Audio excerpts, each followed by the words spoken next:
High বন্ধুরা, কেমন আছো সবাই? আজকে রান্না বান্না এই হলো ভাতের মধ্যে আমার একটা পেঁপে সেদ্ধ দেওয়া আছে। পেঁপে সেদ্ধটা পেকে গেছে, তবুও দিয়ে রেখেছি, খাবো। আর এই সিম পাতুরি করেছি। মেনলি এটা সবাই খায় না, তবুও করেছি। আমি, মেয়ের বাবা খাবো, আর শাশুড়ি যদি খাবে। আর এটা হলো আলু ফুলকপির তরকারি। আমার নেই এখানে, এটা আমি খাবো না, এটা ওরা সবাই খাবে, তাই 3 ভাগ করা আছে। হিং দিয়ে বিউলির ডাল, শুধু বিউলির ডালটা হিং দিয়ে করেছি।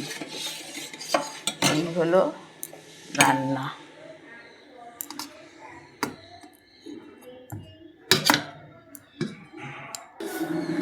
আর করেছি বিকেলের জন্য, এটা হলো আমার ডাইনিং টেবিল। আমার ডাইনিং টেবিল মানে ওটা হলো শাশুড়ির ডাইনিং টেবিল, এটা হলো আমার ডাইনিং টেবিল।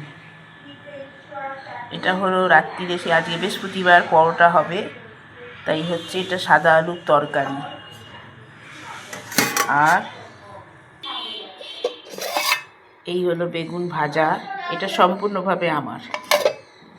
এই হলো বিকেলের জন্য ছোলার ডাল, এটা একটু মারতে হবে, বড্ড জল হয়ে গেছে, কারণ আমি এত বেলা হয়ে গেছে না, ছেলে একটু খেতে চাইছিল, আর হয়ে গেছে, জল হয়ে গেছে।